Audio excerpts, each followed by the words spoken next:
Hello, everybody, and welcome back to Insights Fusion. Today, we have a guest who's guiding entrepreneurs to look good, feel good, and do great things. Welcome, Rob Tracy. Hey, thank you for having me. I'm super excited. Awesome. So, what is it you do? What's your thing? Yeah, so I'm a performance coach and speaker. I share my insights and experiences on the stage and one-on-one coaching and connecting with people, specifically entrepreneurs who are experiencing some sort of burnout or some form of stagnation. Together with coaching principles and frameworks, I help them overcome burnout, kind of break through in various different stages so that they can level up personally and then help their business as well. Interesting. So, I've seen it's something with prime performance. So, it's like a program that you do, right? Yeah, that's the coaching process that I work through. Um, my background was in strength and conditioning, so I used to work with a lot of athletes. And as I kind of developed and began on my entrepreneurial journey, I started to kind of expand into different markets and things. And as I continued to grow and evolve as a coach and as a human, so too did my coaching. So although I'm not totally just doing squats and bench presses every day, now it's shifted into a different form of performance improvement. But Mhm. it's still a lot of the same similar principles of challenging yourself and being intentional with what you're consuming, understanding your goals and where you're going, and social influence and social capital. A lot of different things are kind of being introduced to really help individuals, like you said before, look good, feel good, and do great things. Interesting. Uh, so wondering how is it different from, coaching athletes and then, working with entrepreneurs? It's a bit different, I suppose. Yeah, totally different. Actually, it's two different realms, but between the two audiences, they do seem or see a lot of similar things. Like entrepreneurship is very common to burnout from working super long hours or not necessarily dedicating attention and awareness to what they're eating or who they're around or making sure that they're optimized with their rules and their routines. And same thing with athletes and in fitness world. People need to make sure that they're constantly pushing themselves to break through new barriers. They need to fuel themselves with the right types of foods, getting around positive individuals that can help build them forward, and optimizing their rules and routines as well. So the transition, although it wasn't quick and easy, it was a pretty simple one. A lot of the same principles that apply are universal principles. So making sure like you get around great people, keeping your eyes open for new opportunities, and many of the other principles that I kind of teach. Interesting. Okay, so another question. In your experience, what are the biggest struggles like nowadays, 2025, 2024, Yeah, in entrepreneurship yeah, life? it's similar. It's a lot of burnout and really ignorance in understanding where they need to pivot and put their attention to. Today, hustle culture is all too common where it's easier to just kind of wear your long hours and your crazy work schedules like a badge of honor. I know for myself, I was always showing people how crazy busy my schedule was with different client calls and different events I have to go to. And it feels good to be busy, but that doesn't necessarily mean that you're actually progressing forward. Getting confused between progress and just movement is a typical one. And then also a lot of people get into this kind of world thinking that they can do everything by themselves, that lone wolf mentality. And although they Hmm. say if you want to go fast, go alone, but if you want to go far, go together, really eventually you're going to need to connect and collaborate with other individuals. I personally think that the age of competition is starting to diminish and extinguish and really go extinct. I think now collaboration is so easy, it's so readily available to connect with other people who might be considered your competitors. But when you can team up and you can work together, you can both grow because success isn't a zero sum result. So, like working together with individuals, finding out ways that you can connect and collaborate to kind of build each other's businesses up I think is a new popping in popular area that I'm seeing a lot of individuals that they're still kind of falling into that competition mindset. I heard somebody use the phrase niche neighbor recently, and I really like that because that kind of takes away that competition aspect to it.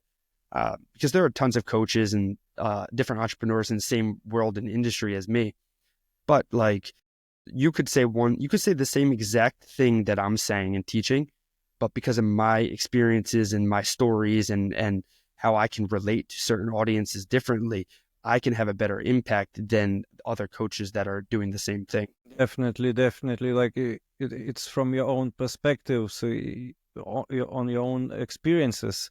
So if those experiences might be, overlapping, so definitely probably there would be a better advice than, somebody who has nothing, who didn't do anything related to that person. Interesting. So I've been in those traps myself. I full times, like you're doing a startup. Okay, I'm gonna do it myself, and then you get tired, and then you think, well, I might need some help. I might need a team, and you start looking for the team. And, where if you have a team, there are other struggles. How do people like how to figure out, what team to build? Yeah, I use a very simple framework, the team triangle, and regardless of what stage you're at with your business or your journey, you should have some form of the team triangle kind of at least present, and so you at least know. So at the top of the triangle is the smallest section, and that should be reserved for your coaches or your mentors. I use a lot of team analogies, and I use a lot of analogies in general with the frameworks and principles that I teach. So you just think at the top, the coach, it's the smallest spot. So you should have at least one mentor, coach person that you can learn from that has something or has seen the success that you're looking to achieve, so that you can continue to touch base and chime in with that person. So you're constantly growing and learning new things. The next level down on the triangle is the middle area, which is a little bit bigger. And if you can envision 3 little spaces there. So at the top, you have your coach with 1. Next level down, you've got 3 spaces. These are your captains. These are the guys that you want to collaborate with the most, the ones that you can really lean on and earn a lot of money with. These are the guys that are in similar stages of you and your business and your industry. So you can also team up with or get inspiration from, or at least check in on a more frequent basis on seeing, hey, I was thinking about doing this strategy. I learned about that. How does that work for you guys in your market? And it could be in different markets too. So it's good to just have that network of individuals around you.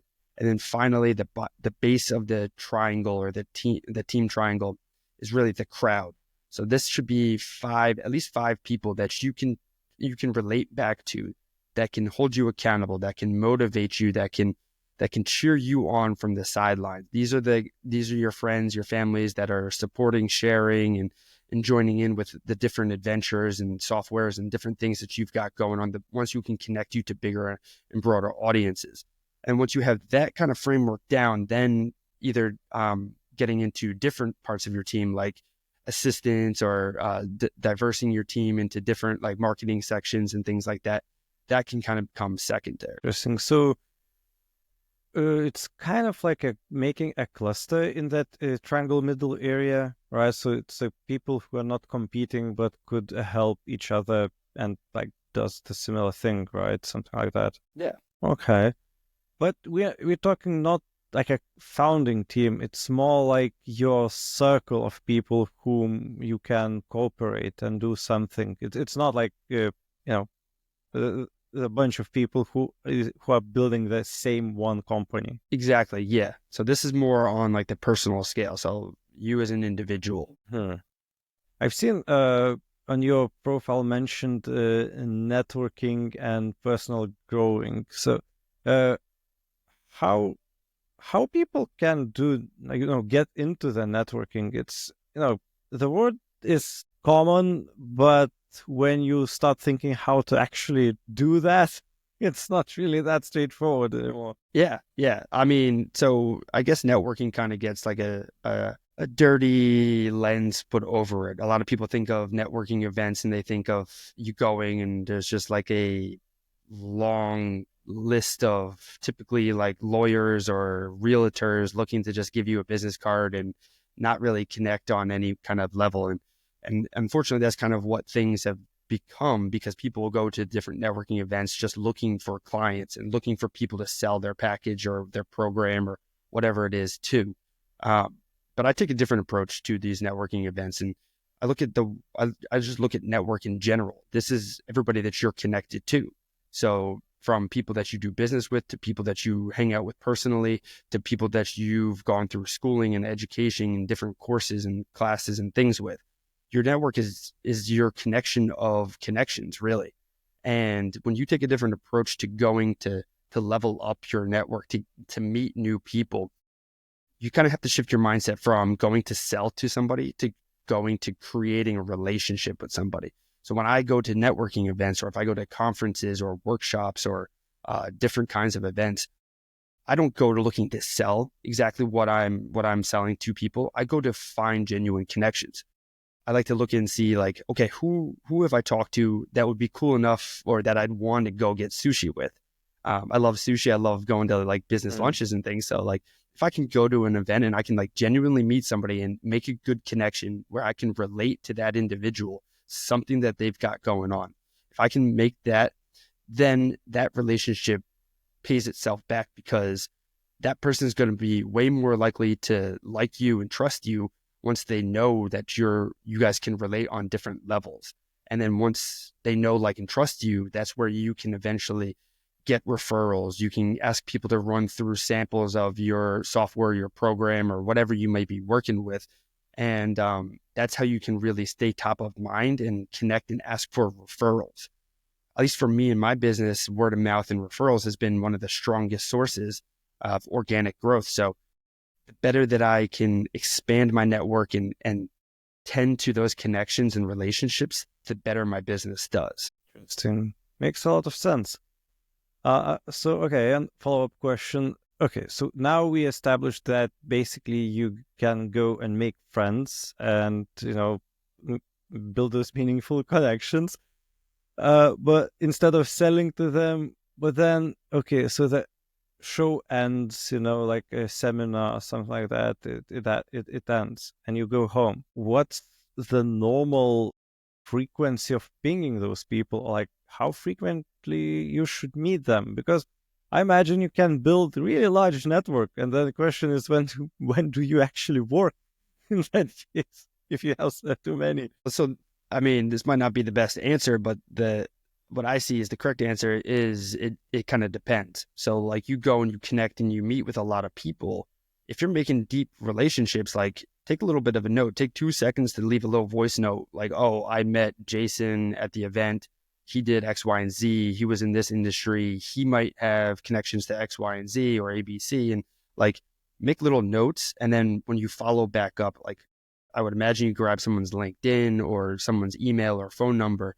Follow-up is going to depend on that individual and the relationship that you began to kind of connect with. Because if you had a really strong connection and the person you related to that individual on multiple different layers, you might be able to kind of just chime in right away and be like, hey man, like, I know the conference is over, but I don't leave until Tuesday, or my flight's not until like 6 p.m. Would you like to grab some lunch or coffee or something before I leave? If it's not as deep of a connection, maybe set a reminder to check in with them in like a few days, or just follow up email like, hey, it was great to connect with you at the conference or the event. So-and-so, I really like talking to you about your business. I'd love to get a little bit more information. And then just going into those connections with the interest in learning about what they've got going on. And even if you're not a good customer for them, or if you don't directly think that you'd be able to provide some value to them or their business, spending some time to learn a little bit about them, because you never know how just certain conversation might click and you might be able to connect them with somebody else. So although you might not be their customer, but you might know somebody who is their customer. So wanting to kind of develop that relationship. And then down the road, you want to make sure you continue to check in with people. I've met tons of people at conferences over the years, and I try my best to set little reminders in my calendar or in my own personal CRM project management tools that I recycle those events. I have different check-ins for different individuals that I met at different places so that I can see like, hey, what's going on with your business? I remember that you were trying to write your book. How is that book coming along? And then reaching out. It does take time and work and energy to develop those relationships. So it's not magic, but if you put in the work, it turns into magic. Interesting. So what clicked with me is like idea, okay, so I meet you, for example, and you say you're going to do something, write a book in a year, something like that. So I grab my phone, let's say if I'm using HubSpot, let's say CRM, I can find you and click create a task in a year. And then basically I go to those tasks and I can basically make it easier for myself to remember what to do. But essentially it's kind of sounds like a bit of a sales process a little bit, but it's not that pushy, I guess. Yeah, I like to look at it as like pressure free. And yeah, I mean, it's even if like that individual doesn't end up being a customer or client, like you're still developing that relationship. And then I use ClickUp myself, and I just have the different tasks, and I set little milestones or reminders so that like today, for example, I had a notification that I needed to check in with my buddy Justin from college because I haven't talked to him in a while, and he's more of a personal connection. But I want to check in and see what he's doing and how his family's going, and just kind of see if there's any projects that he's working on that I might be able to like market or tell other people, share a little bit. And then I can share upcoming events or opportunities that where I'm speaking at. So if he wants to come meet me, we can always grab a drink or grab some food or something like that. But setting the systems up so that you can create those habits and routines really changes a lot of different day-to-day stuff. Really interesting. Personally, my calendar is kind of crazy, and I've started booking all sorts of things. Like even if we just talk to my wife, that we will go somewhere, that's gonna end up on the calendar, and I will wrap around it like out of office so nobody else would make a booking. It's also with that overwhelming amount of things that needs to be done, like various calls, meetings, other things, it's really getting harder to remember to call somebody, even like from personal relationships circle. I think that would be a good idea to have like a reminder every couple of weeks, a month, to call your cousin, call your classmate, call somebody else. It's so true. I was actually reflecting on that a couple months back, and I was like, I really am just like, because business tends to go first all the time. So then a lot of my friends and family, I'm like, I take them for granted because they call me, oh yeah, I'll give them a call back. But then that call back doesn't happen for like a couple of weeks or even like a month later. So I set a challenge for myself, and I'm in an adversity drive. So I get motivated from different challenges and being pushed in different ways. So I set a target for myself to like check in with a certain amount of people, call a certain amount of people, and then having dinner with at least one person a week. And I kind of created a little scorecard for myself and scoring system. And November, it made it really challenging for me to get out and push to connect with as many people as possible and kind of chime in and see what other people are doing. Because it's really hard to stay in touch with everybody and stay on top of everybody. And the calendar does get pretty booked and full. And then once your availability starts to kind of decrease a little bit, it's harder to go back to those certain things. But so that's why creating those systems and using different software tools to organize and stay proactive on things, because as soon as the schedule starts to slip and things get into that reactive state where I need to hop on a call because I need to hop on a call to handle certain things, then I kind of feel like I'm behind the wheel.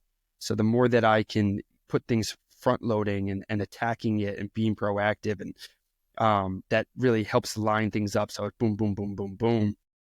And that's what I've seen a lot of success with a lot of other entrepreneurs too. It's you can't wait for a fire to start with your business or your projects to take care of it. You want to be on the forefront of it so that in case it does pop up, you can put it out right away. True.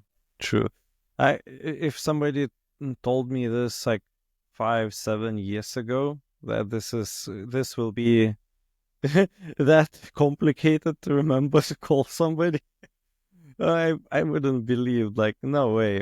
And now, like, so who's listening, this is going to happen. Like, we sound like an old people already, who say, like, I trust somebody who experienced that, this is going to happen. Funny. Okay. So we talked about networking, and I'm looking into that like a slogan: look good, feel good, and do great things. Probably like looking good makes networking happen easier, I suppose. But what's behind those words? What does it mean? Yeah. So my coaching process, it's like a 6-step process, and I broke it down into like the three phases, which is then look good, feel good, and do great things. In that look good phase, you've got the 2 principles of resilience and intentionality. So you build resilience by pushing yourself and challenging yourself in different ways, physically, mentally, and emotionally. And when you do that, it helps build confidence and competency. So then you know you can handle something, and then you also feel strong enough about going out and pushing and challenging. So going to networking events, the more you challenge yourself, you talk to people, the more comfortable you become. And confidence really is being comfortable in different situations and things. So building that confidence, building that resilience, and then also being intentional with what you're consuming. So that's where a little bit of my nutritional background comes in, because you want to make sure that you're eating good quality foods that'll help motivate and energize you, so you can show up to different events and you can show up as the best version of yourself. But the second half of that nutrition is your digital nutrition. What are the types of content that you're consuming? Are you listening to great podcasts such as this one that is going to motivate and educate and inspire you to continue to do your best? Or are you just binging Netflix or doom scrolling on your phone?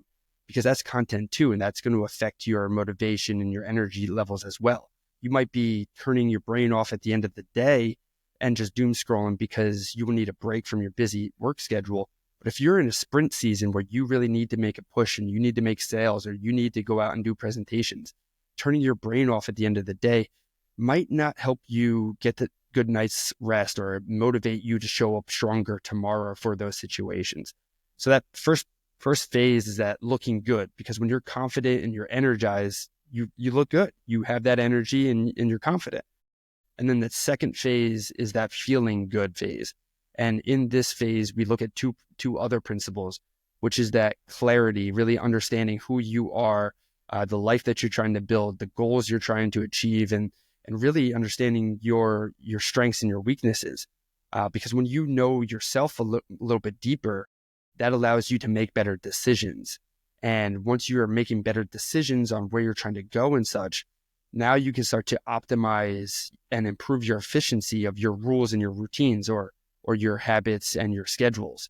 Because when you know where you're going and you're moving smoothly, it feels good because you feel like you're gliding forward along your journey. But if you don't know where you're going or you don't know who you are, you're kind of like wandering around. Like what good is a map if you have no idea where you are? It'll never direct you to where you're trying to get to. So that whole idea of like understanding yourself and understanding where you're going and then optimizing your rules and routines is that whole phase 2 of that feeling good. So now you're confident, you're energized, you're looking good, you know where you're going and you know how to get there smoothly so you feel good.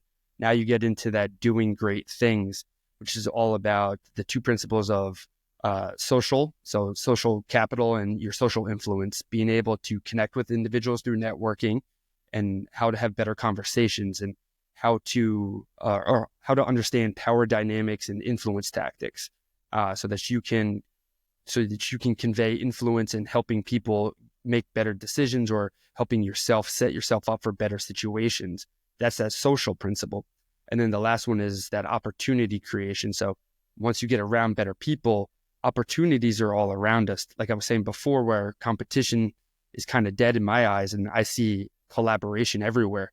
So now I'm involved in different projects and different events and speaking on different stages and helping a lot of other people achieve things that they want to achieve. And in turn, they're helping achieve the things that I'm trying to achieve, thus creating on my own luck. So a lot of people don't see all the work that I put in, all the years of changing and developing frameworks and putting all this stuff together.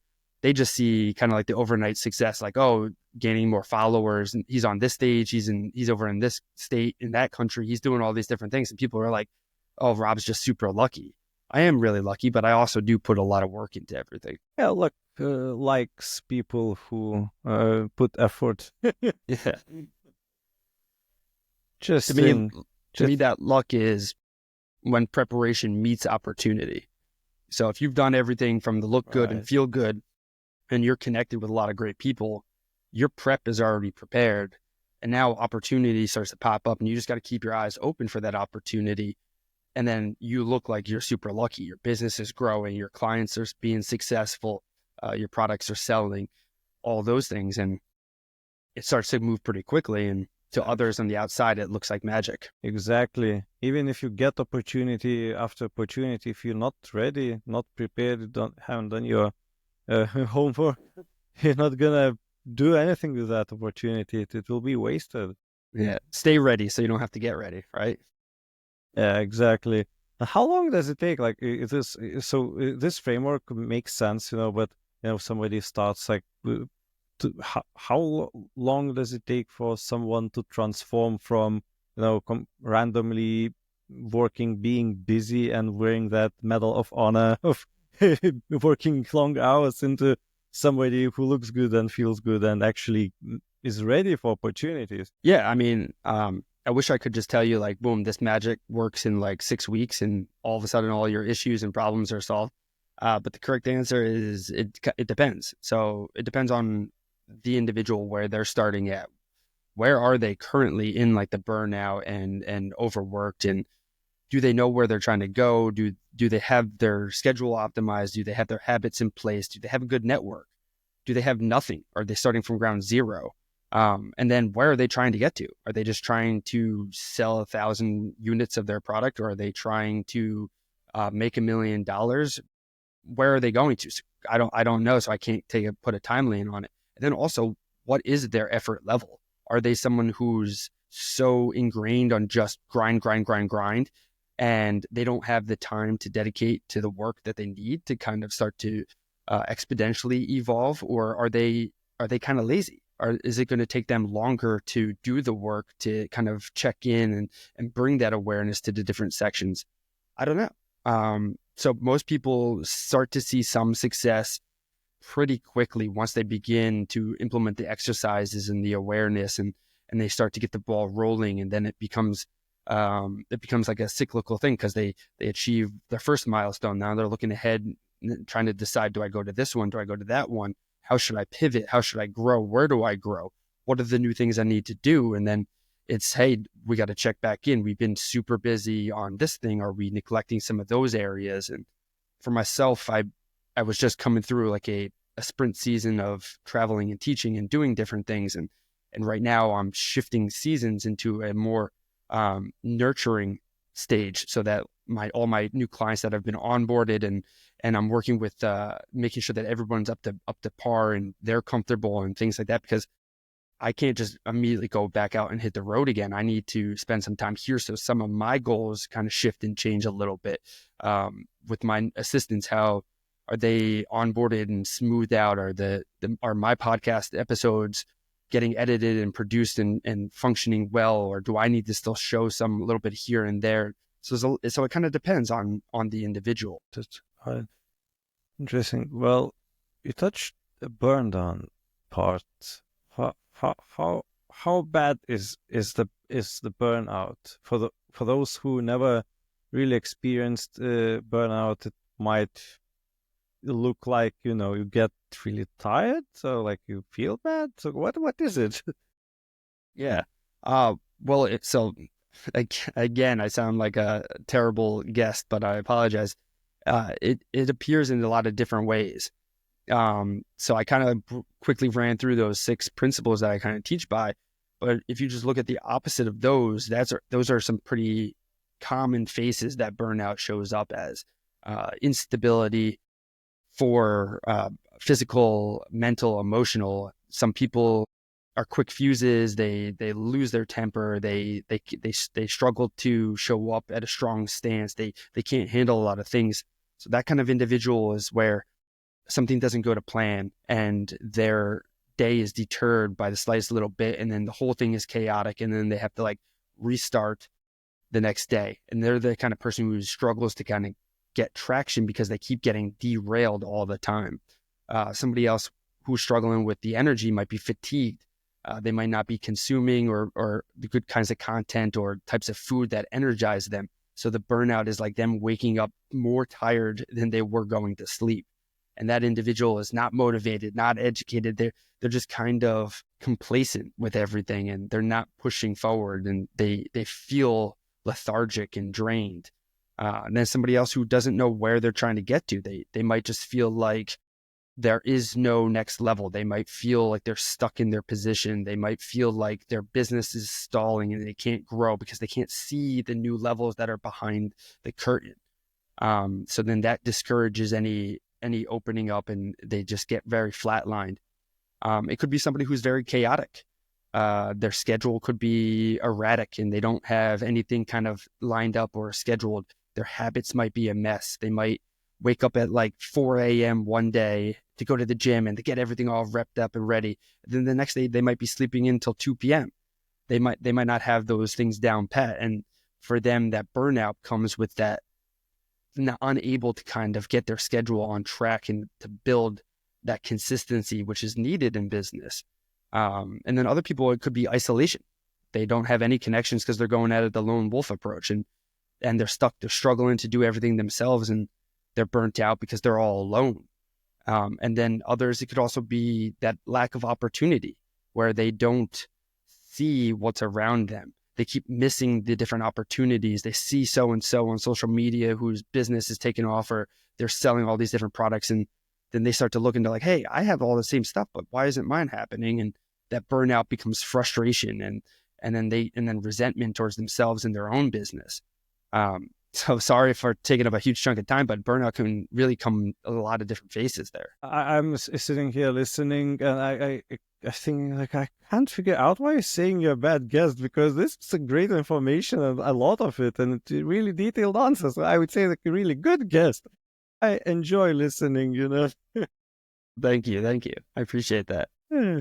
So talking more about that burnout. So I think I remember reading an article where like doctors, scientists managed to split a definition of depression, and like it's a kind of depression thing, but you know, it's like they have finally like defined that it's like a branch of that, and it has a lot of similarities, but also has like a lot of different like causes of that happening. Yeah, I think so. I think depression is kind of a big blanket statement, just like burnout is. Burnout is also a huge blanket statement. Like I was saying, it can appear in a lot of different ways. But I think really burnout comes or starts to appear because there's either a lack of something or there's too much of something. And it's like a inconsistent or overload too far to one side. I really believe that like pretty much everything in life, everything's on a spectrum. There's always too much this way, and then there's a lot more that way, and whatever aspect you're looking at in your life, you're going to fall somewhere on a spectrum. You could always do more, you can always do less.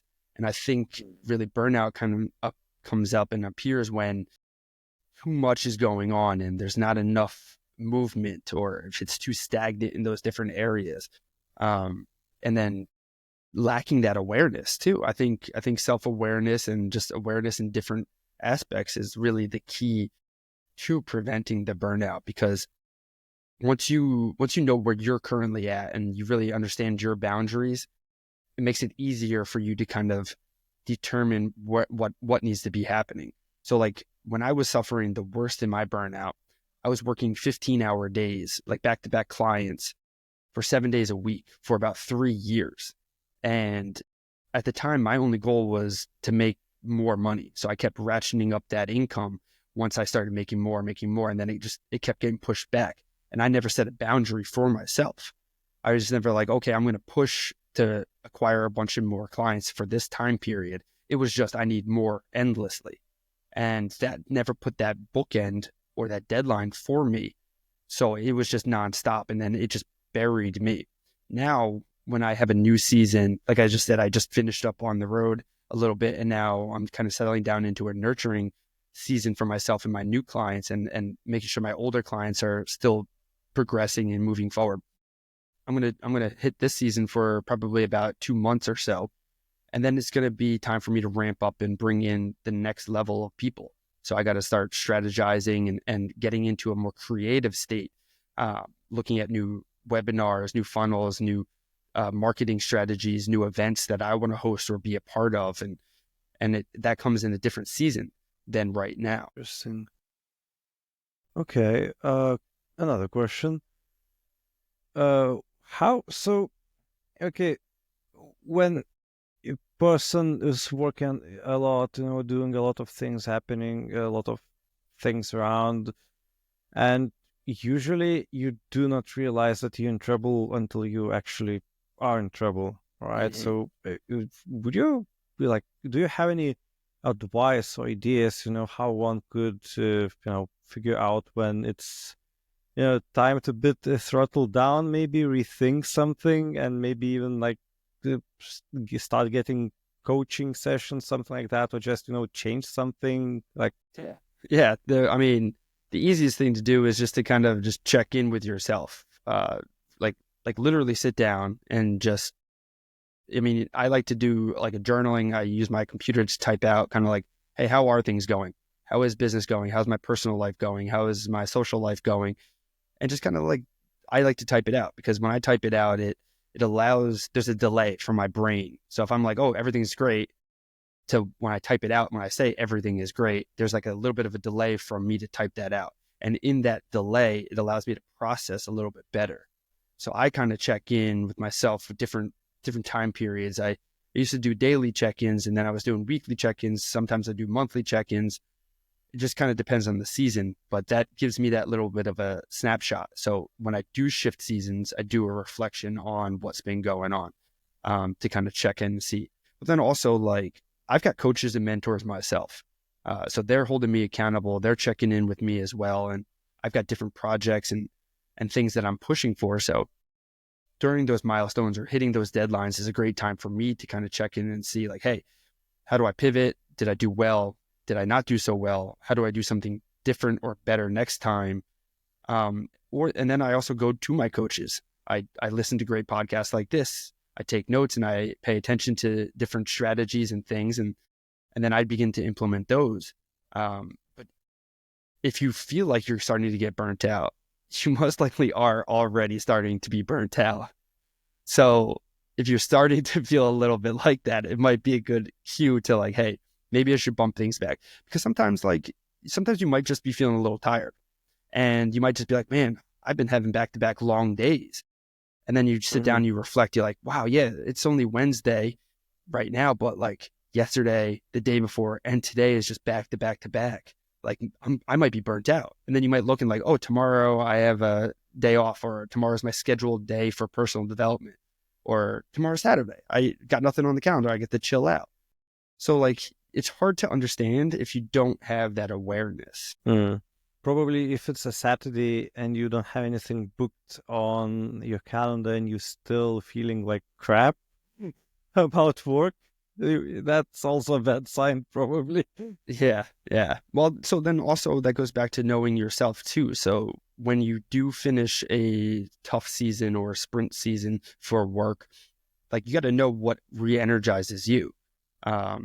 So like how do you like to spend your time? Is it going to a concert? Is it going to out to eat, grabbing drinks with friends?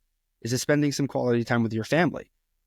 Knowing those things and not just saying the things that like you think you want to say. Like if you really like benefit from going outside and meditating and sitting in the sun, that's good. But if you don't actually benefit from sitting outside and sitting in the sun and meditating, then don't put that down as your energizer, because that's not going to really help, because then you're just going to get frustrated that you're meditating and wasting time.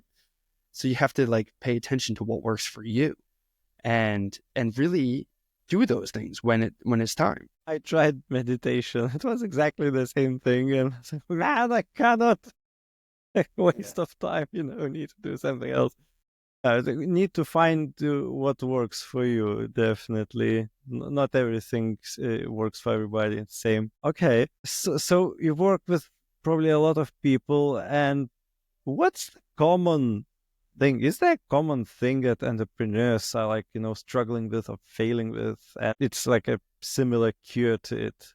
Yeah, so it does kind of tend to fall down. What I'm seeing a lot of, especially because I've been making it such a huge emphasis for myself as an individual, to continue to get better at communicating one-to-one and then also one-to-many. And as I learn and develop and research a more with communication, there's like communication styles, there's influence tactics, there's drives and motives, there's dark sides of everything. And as I learn and get more into that, I see that like miscommunication is the baseline. One of my mentors, Brett Bartholomew, he taught me that like miscommunication is literally the baseline.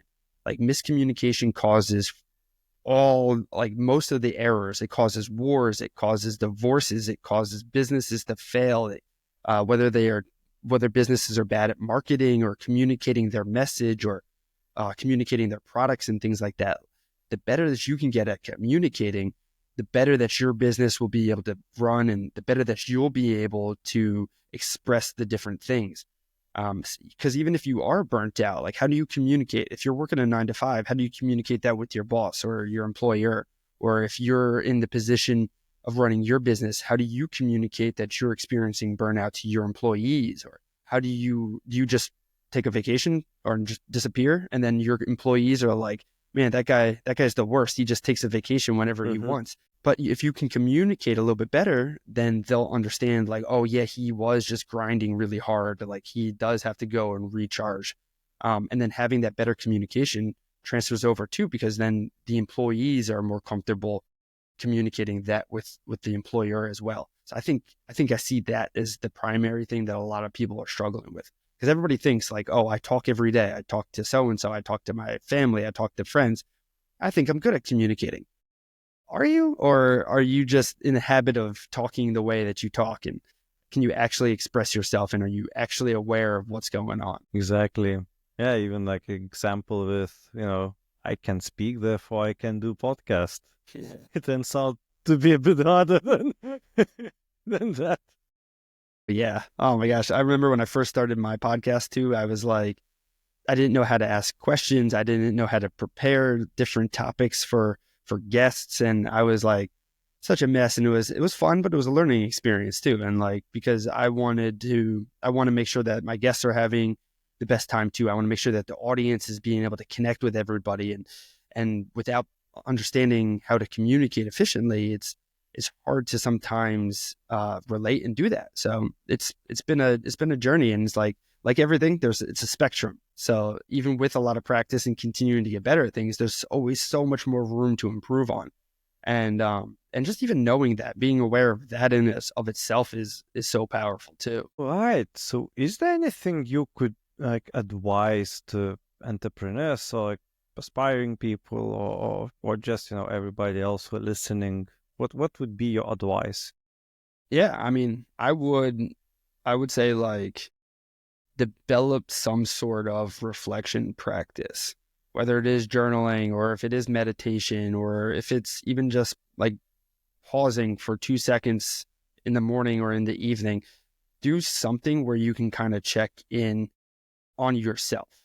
Like you can go through those principles that we talked about today with like the challenge, like looking good, feeling good, and doing great things. Like that's super simple right there. Like, how do I feel I look? Do I feel cleaned up? Do I feel confident? Do I feel energized?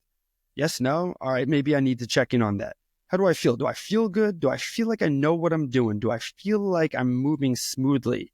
Do I feel like I'm doing well in these areas? Yes, no, maybe I got to change something. And the last one, am I doing great things? Am I connected with good people?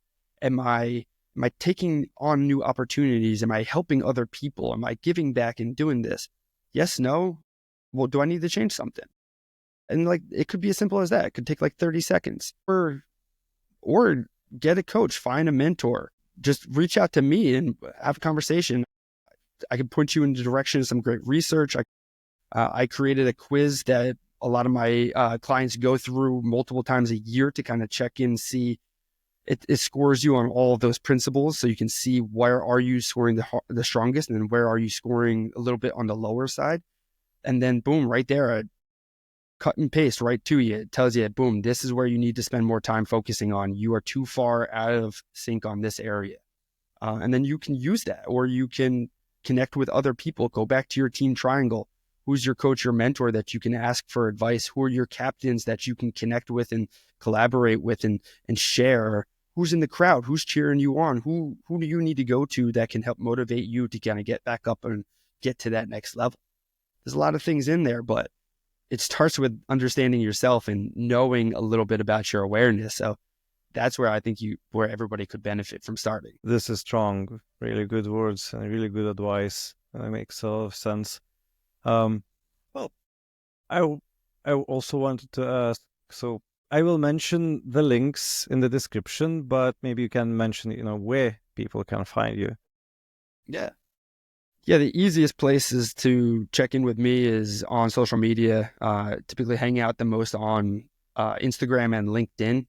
You can quickly find me just by searching my name, just Rob Tracz. It's ROBTRACZ. Super simple, pops right up. Also, my podcast too is a great place to come hang out. It's Surviving the Side Hustle, and you can check that out. The website, survivingthesidehustle.com. Interesting. I will check it also. Sounds interesting. All right. So we learned a lot of things about burnout, about looking good, feeling good, and doing great things, being prepared for the opportunity, and what does it mean to network with somebody, and how to not get disconnected from the people that are important to us. I hope you all also learned all those things. And see you in the next episode, and take care.